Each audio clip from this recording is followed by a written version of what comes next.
Breaking news উঠে আসছে, CIA দপ্তরে হামলা চালিয়ে দিয়েছে ইরান।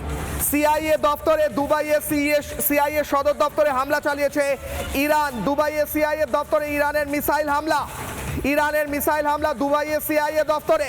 এবং সিআইএ দপ্তরে হামলা চালানো মানেই মার্কিন যুক্তরাষ্ট্র রাগে ফুঁসছে, যে কোনো সময় পাল্টা হামলা চালাবে মার্কিন যুক্তরাষ্ট্র।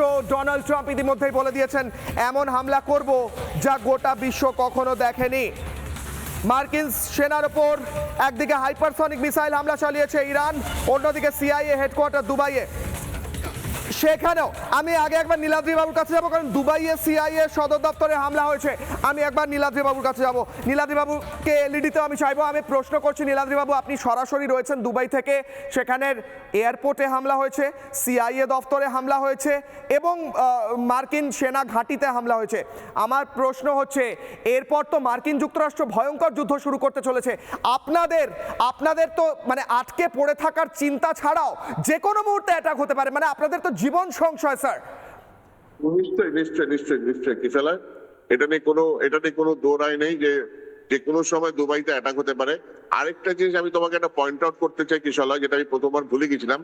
তুমি যদি ঠিক আমার পেছনে দেখো, এটা দেখো, এখানে এটা মেট্রো। হ্যাঁ, মেট্রো। তো এই মেট্রোতে দুবাইতে নর্মালি ধরে নাও যে এভরি 30 to 45 সেকেন্ডের মধ্যে একটা মেট্রো যায়, কিন্তু আজকের দিনে দেখছি মেট্রো কিন্তু খুব কম চলছে, চলছেই না প্রায়। মানে তার মানে বোঝা যাচ্ছে যে সরকার, দুবাইয়ের সরকার, ওরা নিজেরাও খুব টেনসড হয়ে ওরা প্রিকশনারি মেজার্স দিচ্ছে।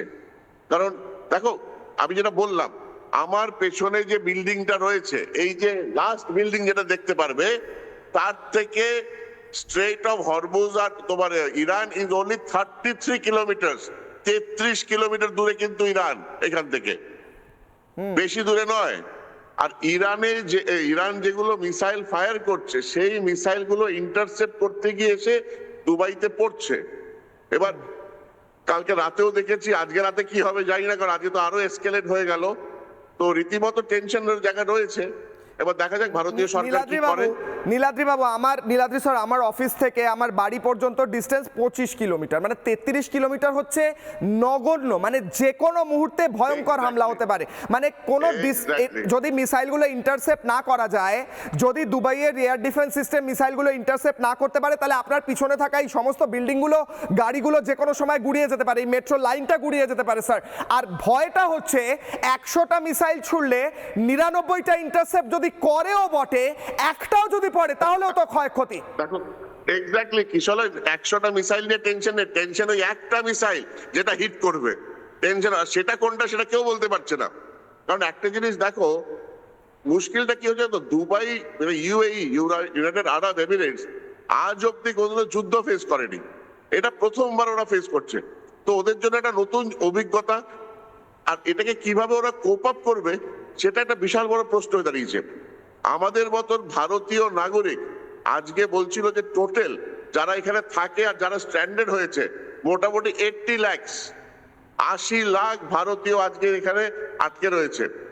এটা কি হবে, সবাই আতঙ্কে রয়েছে যে কি হবে। দেখো যুদ্ধ 33 কিলোমিটার দূরে, মানে গড়িয়াহাট থেকে সোনারপুরের দূর নেই।